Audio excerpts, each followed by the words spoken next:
Welcome back to the Nullified Take channel here on YouTube, where we've got the TNT takes for you on Survivor South Africa, Return of the Outcasts. I'm joined today by two of the first three voted out castaways from this season, both Tanya and Chappies. Tanya and Chappies, welcome to the podcast. This is the first time you're on this channel, but I have spoken to both of you in the past, and I was so hoping I don't get to talk to you this early in the season.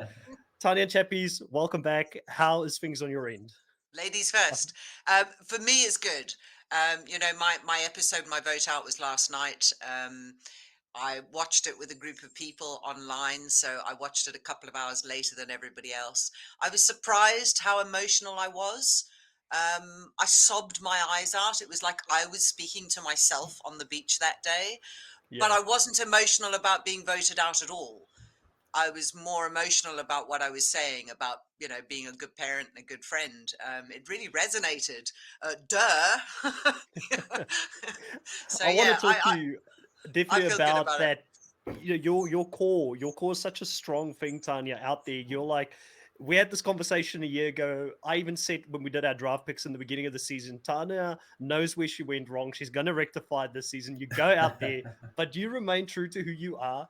And if you see an injustice out there, you're going to call it out. What does that come down to? Why do you feel the need in a social game like Survivor to stick your neck out like you did in this last episode? I think it's because I'm not playing a part. I'm Tanya. And at the end of the day, Chappies and I both agree on this. If you come in playing for the 2 million or the 1 million that we thought it was going to be, you've lost the point. This game is far bigger than the money. So would I come in? I mean, in my heart, I don't believe I could ever win Survivor. Absolutely not. Does that stop me from coming in? Absolutely not. So I get far more. And I think, we're not playing a game. We play a game when we go to the challenge. We play a game when we lose a challenge and we know we have to go to tribal. Every other minute on that island is not gameplay, it's life. And unfortunately, it was the life that caught me. I think I played quite well in the game. Yeah. Chappie's coming over to you. Exact same question, right? You've played, like I said to Tanya before we went live here, one long season because it never really stopped for you being back Yeah. to back. You didn't have much time to get out of the game before you had to go back in there.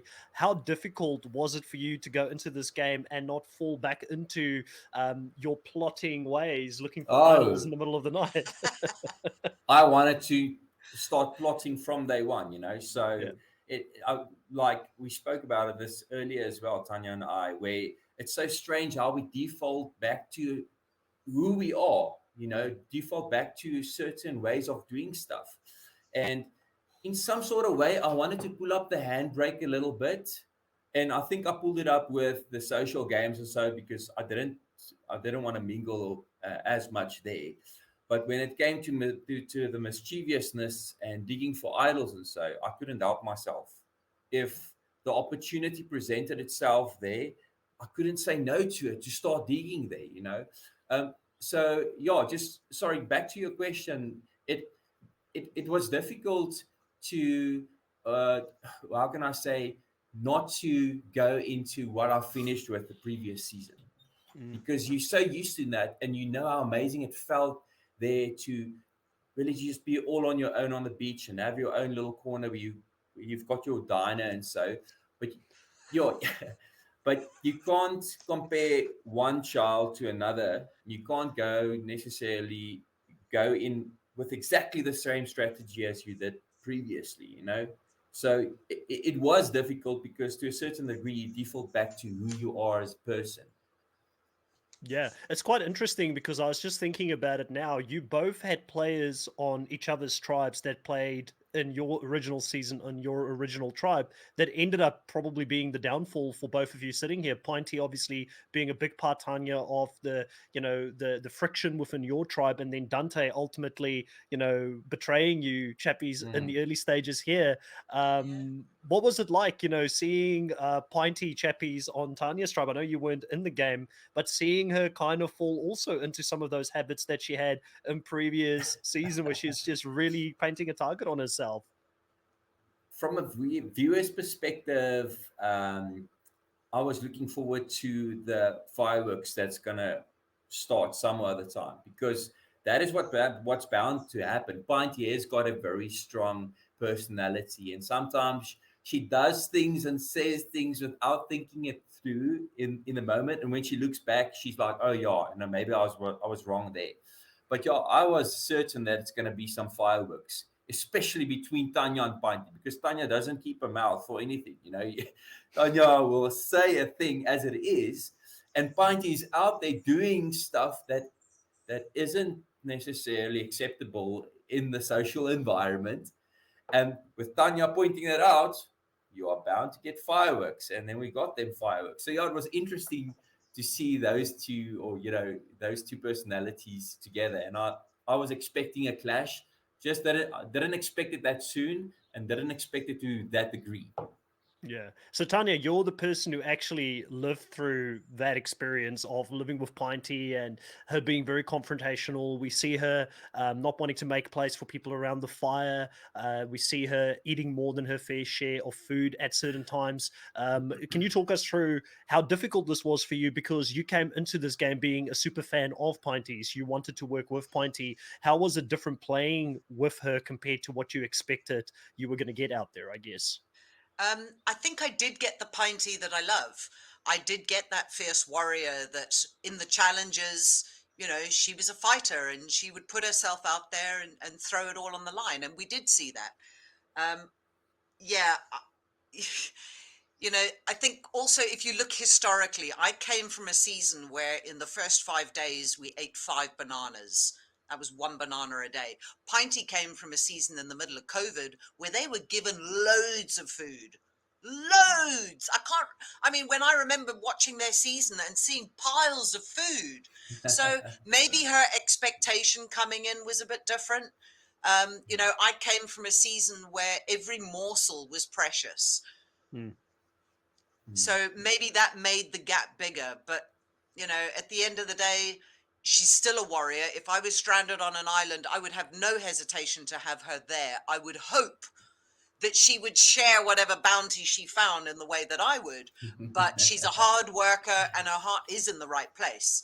But maybe her overall desire for food was too big, too great. One of the things I noticed with Pinty coming into this season, is more as an observation, is she's a lot more in shape even than what she was the previous season. Now, Chappies, you're someone that knows when you're training a lot and you're getting in shape, your metabolism craves food a lot more. Yeah. So I feel like maybe that's something that's come into this season as well, where she's saying her metabolism is doing things to her that she didn't struggle with last time. She's wanting to eat more. Chappies, do you feel like she was inspired by you a little bit to go and have coconuts on her own, and she's following a little bit of the Chappies guideline on how to play the game? Yeah, definitely. Pinty even told me after the game, yeah, I even had my own little corner there. And in a way, that's kind of us sweet for me. It's kind of sweet for me from my perspective, but just seeing it now, how it unfolded and how quickly she went into that, I'm kind of like, oh, Pinty, maybe it wasn't the right time yet. It's cool, and maybe you should have done it more discreetly, because I did it for quite a long time before people found out. I didn't want to put it in their faces until it was kind of the right time to include it in the game. But yeah, no, she definitely took some tips from the diner. Yeah. So Tanya, I want to come back to you with the Dante question. You played with Dante in the first season. You kind of know what Dante is like. You know what it's like going up against Dante and Meryl and Felix, who was with you in your tribe this time. And we'll come back to Felix at some point. But what was it like seeing Dante play with Chappies on the other side, the two Aqua men? And were you shocked that Dante actually went against Chappies as early as he did in this game? Because for me as a fan, I looked at it and I thought to myself, you need other physical beasts around you to be there as a meat shield in the game. And he chose to rather cut Chappies very early on. What was it like seeing that play out from your side? Yeah, that was quite hard because I think Dante is playing a different game, or no, not that he is. I think he wants to play that different game. I mean, he said he wants to make those social connections. He was in a very comfortable six. As a player, I can't understand why somebody would ruin a comfortable six. I mean, you've got the numbers. Even if you don't like the guy, you go as far as you can and then you take him out. So I was disappointed to see that, especially because Chappies was the fallout. I think, in many ways, Dante is playing a similar game to what he had in his last season. He is playing a Mm, solitary game. If it suits him to be in the group, he's in the group. But mm, it's still Dante's game. It's not an alliance game. mm, Mm. Chappies, you obviously went on to the island. You said, I loved seeing you play your season. We're both the mm. Aquamen. And, you really flattered Dante out there and you Yeah. tried to make that connection with him, which I thought was brilliant play. You want to get him close. He clearly had really good connections with Merrill coming into the season. Him and Mm. Steffi seemed like they were still on good terms, or they had spoken prior to coming into the season at least. So I thought it was a good move from your end here. What do you think ultimately, sort of was the downfall? Because obviously in the game you didn't see it. Now that you've been out of the game for a while, do you believe it was that connection that you had with Steffi, like it was portrayed on the show? Do you believe that was the main reason Dante didn't want to play with you deep in the game, or are you still sort of in the dark about that? I think that was 70% of the reason. I think Dante realized he's not my number one, and I think if I made it more clear that he's my number one, not that I think I could have done it because I knew of my relationship with Steffi. It might have changed, but yeah. So I think it's 70% the fact that he wasn't my number one. Uh, uh, 20% the fact that I dug the idol, right there in camp. So in the sense that it was inconvenient for them to stay up at night, and then 10% because my biceps is bigger than his. And Tanya, when you guys come into this next challenge, you go into this next challenge, you see Chappie's not there. What's the reaction in your camp going back to that? Because I mean, Chappie's to me was the biggest name coming into the season. He's the record holder when it comes to individual challenges. A lot of people like to tell me, yeah, he's equal when it comes to immunities, but if you take rewards with that, he is the out and out record holder for most individual challenge wins Mm. in South Africa. How big of a shock was that for you guys? And did you expect to see Chappies go this early? It was a huge shock. But at the same time, we weren't surprised. Chappies is a challenge beast. We thought they would want to keep him there to get the numbers, to win the first 5 or 6 immunities so that by the time Mm. merge comes, they've got the numbers. So we were surprised that they had sacrificed him for that reason. So we were really surprised when Chappies wasn't Mm. there. That was not a name we were talking or thinking about. But at the same time, it doesn't surprise us because people are threatened by Chappies. Mm. Now, Chappies, you may or may not know this, but I'm a massive fan of Steffi. Always have been. I'm Is so it? loving her Ah, first couple of episodes and the fact that we get to yeah, see a different side to Steffi this season, because I know I've spoken yeah. to her off air. She's got a very different side to her, to the one that we saw in her original Mm. season, which I was Mm. always I'm a fan of fighters. I just love that, So Yes. and it was so crazy to see two of my favorite players connect so early on the island. And I was really hoping you guys could run it deep. Can you tell me a little bit about that relationship and that bond that you had with Steffi? There was a little bit of talk of you guys knowing each other outside of the game. And was Mm. she your number one in these early stages? I know you've got to be fluid in the game, but was that the Yes. person that ultimately you wanted to work with? And who else outside of Steffi? We spoke a little bit about Dante. Was there other people, even in the other tribe maybe, that you wanted to work with as the game progressed? Yeah, Steffi and my connection comes from about 2, 3 years ago, where I met her at a wedding while I was actually in the process of the entry process, the casting process, right at the final stages. And then she told me, you're going, you're definitely going. And anyway, since then we've had a braai or two where we got to know each other, on a deeper level. But that was my work wife, like Santini was my work wife. Steffi, I was willing to go with Steffi right to the end. I don't think I would have been able to cut her throat, because there's just such a genuine heart in that beast of a lady. It's such a genuine, warm heart, and it's something we just connect. She feels like my sister from another city. And yeah, so I really look forward working with her, especially when it later came at the physical kind of things, or even the individual immunity challenges. I think she would have given me a run for my money on some of those challenges. And I was also looking forward to working with Shane, believe it or not. But Shane was my first alliance made on the island. And we had some strange synergy. Even though this guy hated me before the time, and I knew what he thought of me, we'd really just had a synergy about us. And I was looking forward to really going, quite far with Shane, because it was unforeseen kind of alliance, and there was synergy there. So yeah, definitely. And then obviously I looked forward to working with Tanya. I was really, because Tanya is also one of the people that I saw in my dreams before I went into the game. Tanya and Steffi. And yeah, Pinty as well. All the season 8 people, I wanted to work with them. I didn't know many of the other people, so I would have kind of probably stuck with what I knew. Maybe Dino as well. Mm. Who do you think, Chappies, while we're talking about season 8, who do you think was the biggest snubs for the post-merge team? Because, I had my own video. For those that haven't seen it yet, go check it out on the Nullified Take channel, where I spoke about the 5 biggest snubs for the season that I was surprised didn't come back. Now, I know these people may have said no because, life happens sometimes, but who were you shocked not to see there? And were you shocked that you were the only name from your season in that tribe?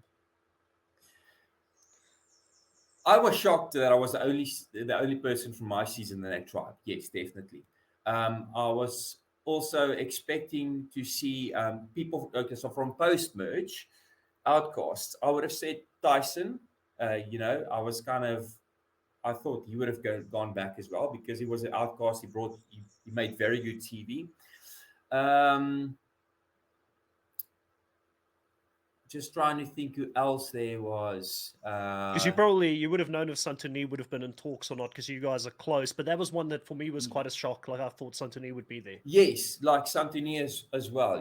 But I believe she's going back some other time. She's just also she makes incredible TV, and she's got such a passion for the game. But there's not a lot of names that come up when I think that I was shocked they weren't there.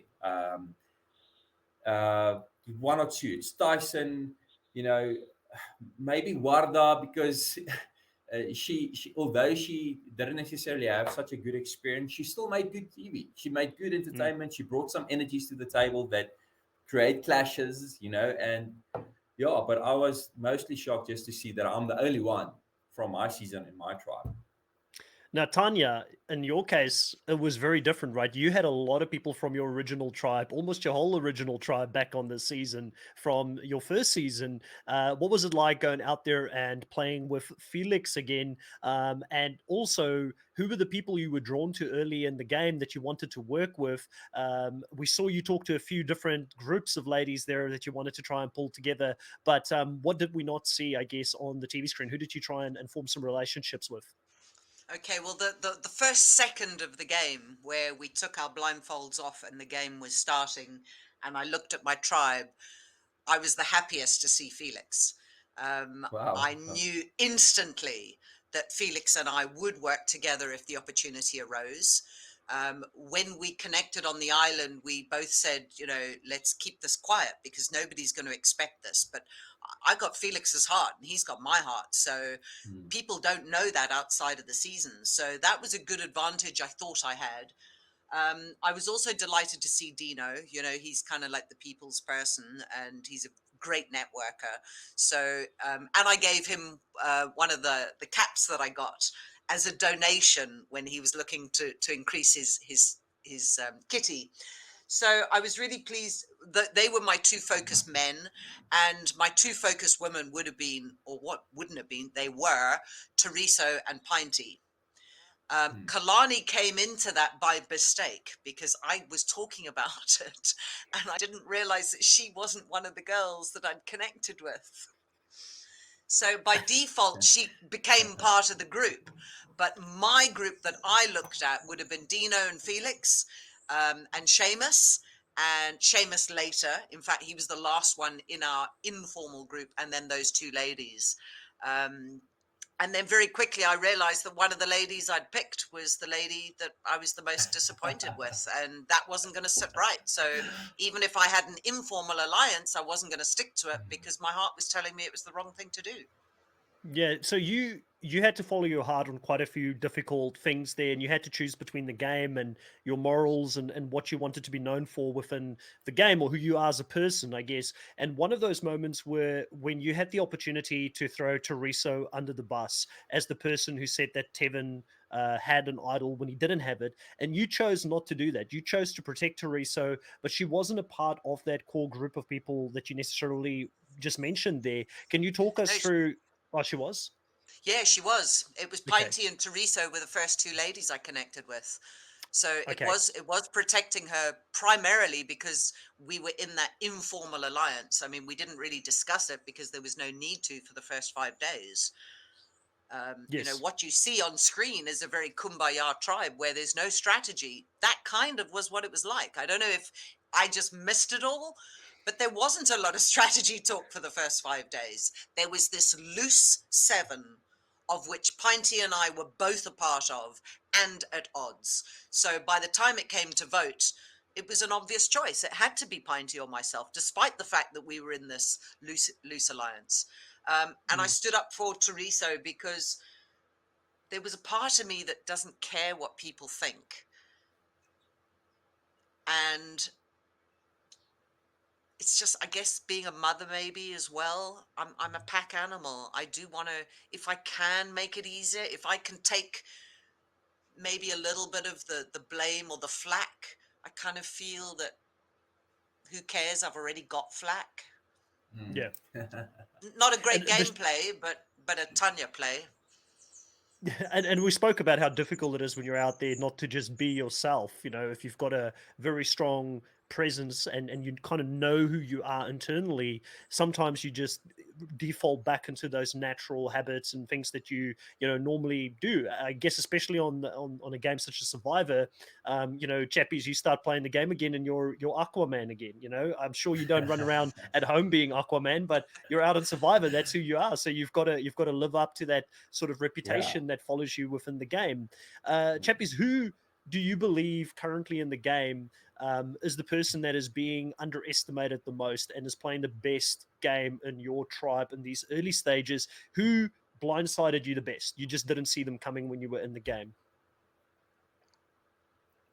Yes. Yeah, definitely Dante. I must put it up there for him because I underestimated his abilities to really go against the connection that we had, and he was just like, cut it off, let's go on. Dante and then Meryl as well. So they were really quite a strong pair, and both of them fooled me. Meryl mailed me a bullet like long before the season, where she told me, "Listen, if I ever play with you, you have too good confessions and you're too good in challenges. I'll vote you out first." And I've went into this game and I'm like, let me maybe give Meryl a chance. But I mean, if someone's mailed you a bullet, I mean, and you see them the next time, you're most probably going to have your gun ready, you know. And in this case, Meryl just fooled me. But fool me once, it's okay.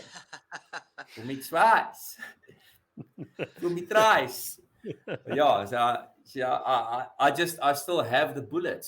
That's all I'm gonna say. I've got the bullets, and I've learned from that. But yeah, Dante and Meryl, they blindsided me completely. And then I would say, thirdly, Marion.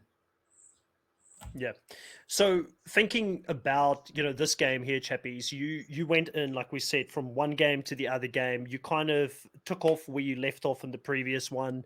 You didn't have much of an opportunity between seasons. I know I saw your video this week where you said you would always say yes to Survivor. That's a given, right? And Mm, hats off to you for having such a positive attitude to being voted out first this season, because you thank actually you. pleaded to everybody that are fans of yours to continue to watch. Don't cancel the DSTV subscription, because Yeah, obviously you were South Africa's favorite last season. So there is obviously a fear that some people might turn away from the show. And, hats off to you for yeah, supporting the show in the first place. Because for people who are listening to this and that are big Chappies fans, if you want Chappies on his third attempt, on his fourth attempt, on his fifth attempt, you need to continue to watch the show, because then it yeah. gets We need renewed to keep season on after building season. the brand, because the brand creates this demand for more seasons. More Building chappies. up this.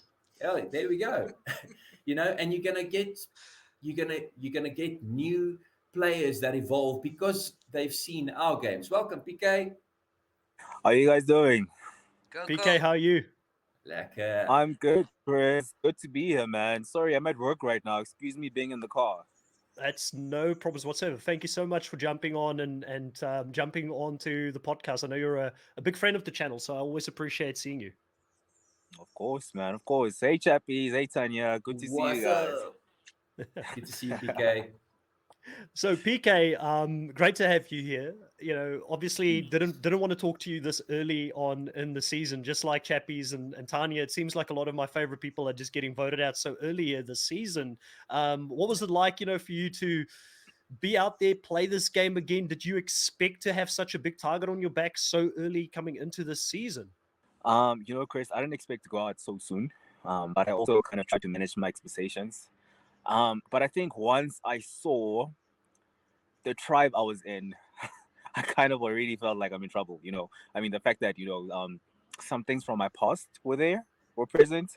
I thought that could be that could be a factor to consider as to how long I'd be in the game.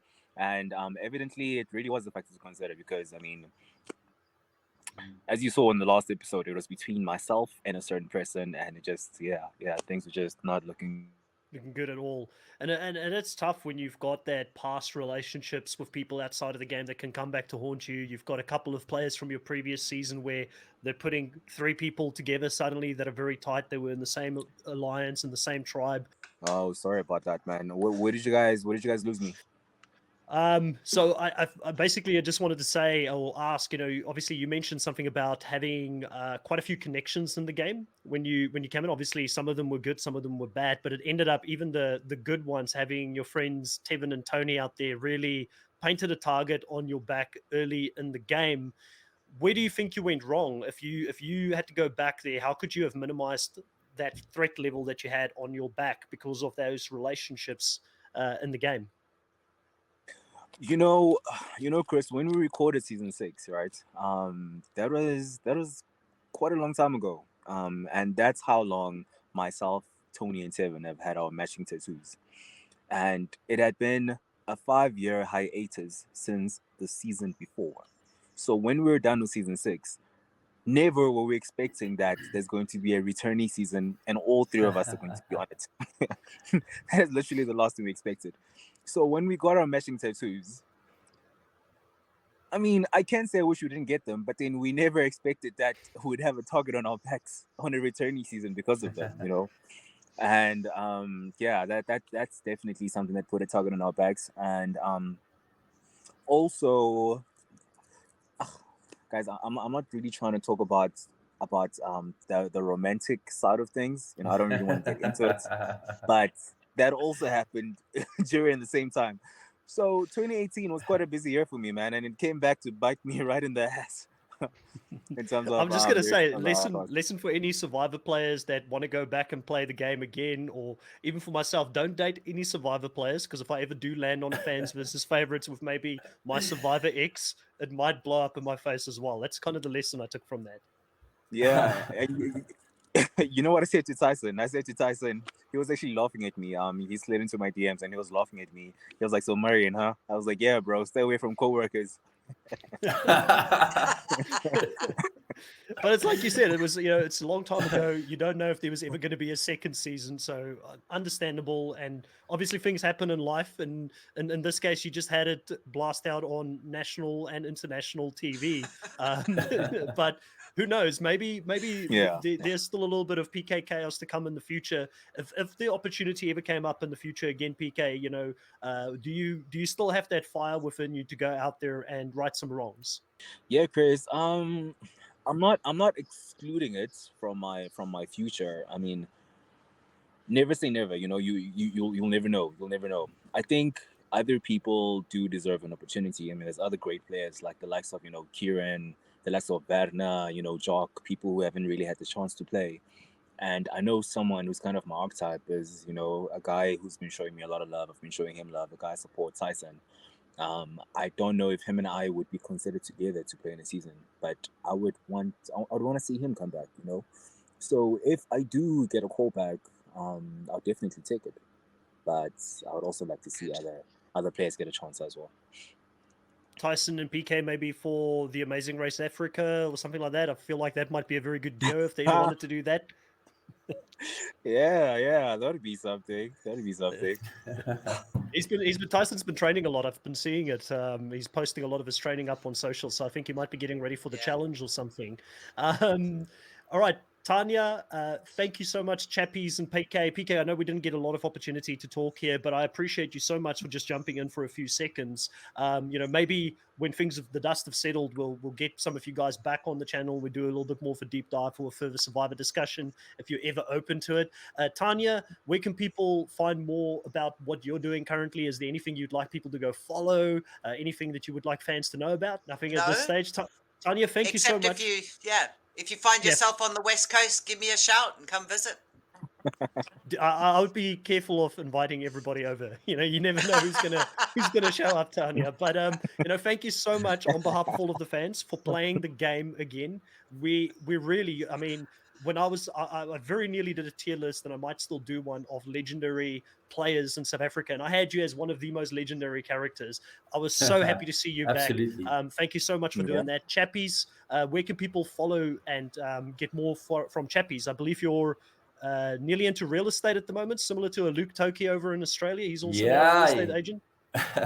Yeah, so I'll always be busy with different stuff, and people can expect it's the same kind of shenanigans that I did in Survivor, but just in my different industries, right? So, but just to stay up to date, go and follow me on Instagram, and from there you'll see everything that I'm busy with: real estate, my online business, and just the motivational speaking. You'll guys see a lot more of that if you just go follow my Instagram page. We may have lost PK there. PK, if you listen to this afterwards, thank you so much for jumping on as well. And guys, all the best with the rest of the exit interviews and press for the rest of the day.